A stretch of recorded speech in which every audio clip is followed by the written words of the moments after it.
Was it May, right? May of Yeah. 2000. So in May of 2009, I lost my job as a manufacturing engineer at a extrusion plant in Shelbyville, Indiana, where we lived.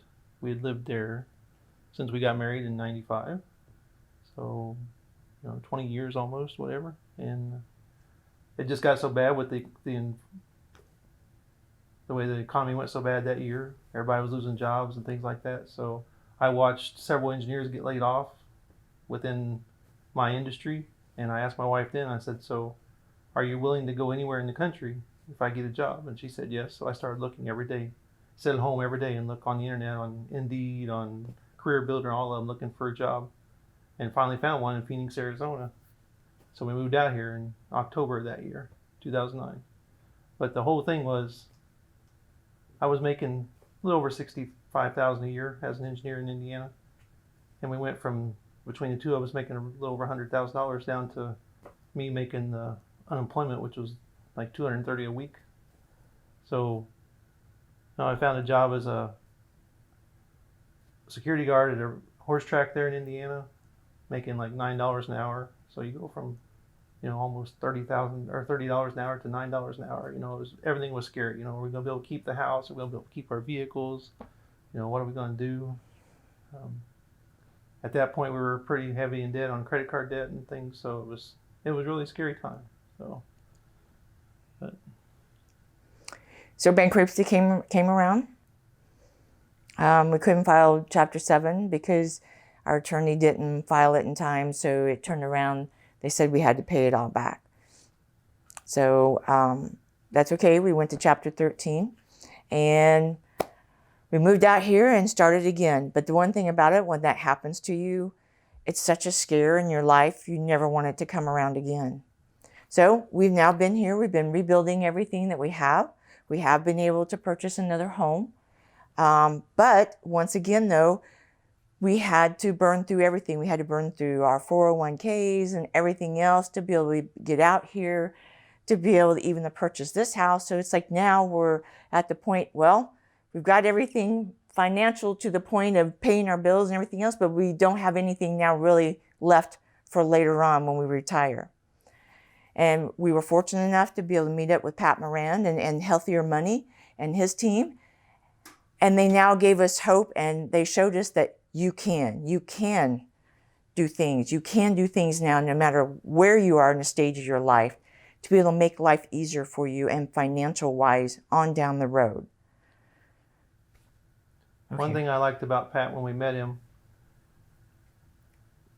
beside the fact he's just so easy to talk to and things, but he explained things to us that nobody else did. You talk to a lot of financial guys, they say, "Oh, I'm going to get you into mutual funds, I'm going to get you into stocks and bonds," things like that, but they don't tell you what they're actually doing with your money. Right. Pat takes time and explains that to you.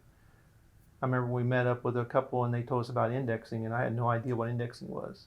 So when Pat mentioned it, I stopped him. I said, "Okay, what is it?" And he took the time to explain to us. He had all his little graphs that he draws and shows you and everything like that. But the fact that he takes time and explains things to you and shows you that even a small amount of money can grow over time, and how it can grow, and you can have financial security down the road when you're ready to retire. But we both make good money again now with the jobs that we found and the way we've worked back to get where we are now.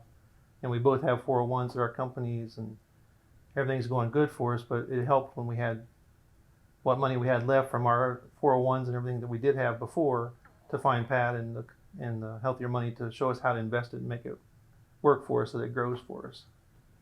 Because we were with State Farm originally as far as on some of that monies, and it just wasn't doing anything. It wasn't, I think we saw more losses than we did good out of it, really. But then ever since Pat and them has had our money and whatever, even during all this downfall that we just experienced already, even for this year, we didn't lose money this year.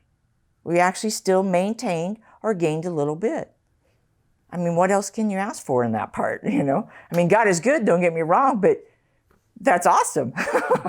So anyway, if they come across Pat, I would say they need to stop and listen to him, and they need to let him understand what they need to do to be able to help themselves and to be able to do a financial, safety for them, or how I can't remember, think of, but anyway, I wish I wish everybody I knew, I could make them stop and sit down with them and listen to them, because I feel like all of them then would appreciate, one, that I told them about it, but two, as far as meeting Pat and his team and let them do their work for them.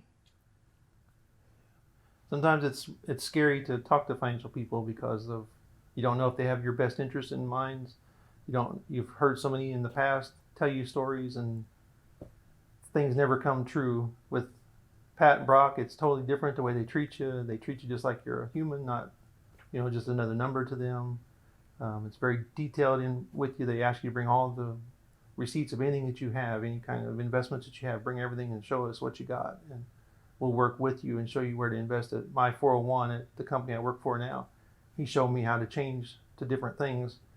And with all this downfall from the virus, it did probably hit low. I didn't check it, but I just checked it. I told him this earlier. I checked it just the other day, and that one investment he told me to get into is up 17.5%.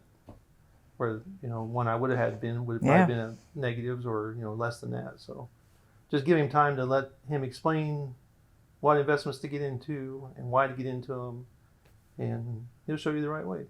Mm-hmm. And they give hugs if you want one.